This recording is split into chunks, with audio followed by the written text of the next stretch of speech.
I thought I'd share this thought on music today.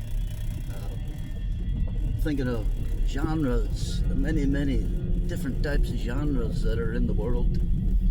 They all have some kind of a way that they started.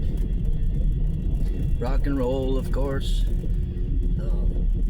I'm thinking of, think of industrial music for a second. Industrial music, if you've heard that, for example, this comes out of an era where it's after the Industrial Revolution. And all those factories were built, and then there's a time period where they're starting to kind of wind down or something, and all these kind of decaying buildings and whatnot, but there's still mysterious sounds coming out of there, clanking and belching smoke. There's imagery tied to it and sounds.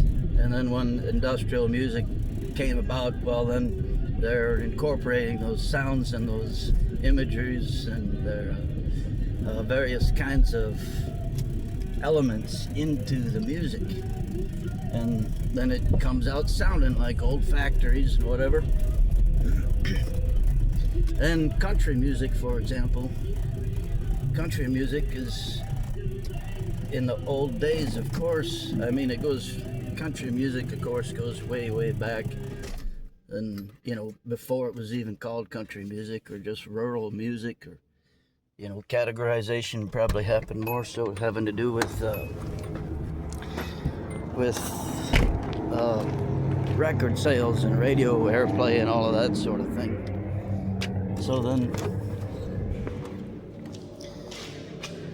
when it started, it was probably more so based on the sights and sounds of rural life, and then you incorporate that stuff into. But nowadays everything's kind of different.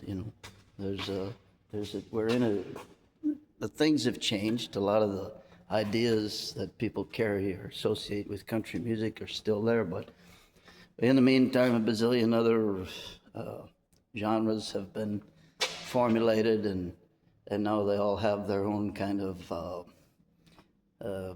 sets of elements. But anyways, so I have this just comes out of what I'm showing you here. This is coming out of life now, which is, I guess, I consider where I'm at kind of rural, small town America, but you're out in the field and whatnot working. And I collect sights and sounds from all over the place anyway. And I lead kind of an organic life, that's what I say. So we're out in the field, and there's a thing, an implement that we use called a planter. And the planter has these discs that roll in the ground, and then cut a hole where you can put seed in there in various kinds of ways. And I noticed that this is just about the right size as a hi-hat. So I thought, let me try to put that on the old drum set. And then I'm using the regular old top hi-hat. And let's see, what I noticed is that using this big heavy metal disc, this thing's heavy and it doesn't move as much as a bottom hi-hat normally would. So it kind of, it exacerbates the sound of the top hi-hat, and it's a little bit larger than, this disc is a little bit larger than the hi-hat, top hat. And you can get hi-hats in different sizes and everything too. And discs come in various kinds of sizes, of course. But this is just how this one worked out. So I just trying it out like this. So this has been kind of fun.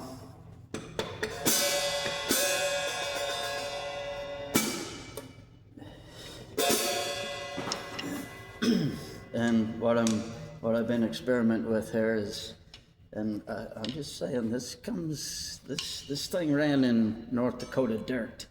This is where this thing has taken on its timbre. Okay, so then you have quite a few different variations of sounds you can get out of this.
So that's a little bit of,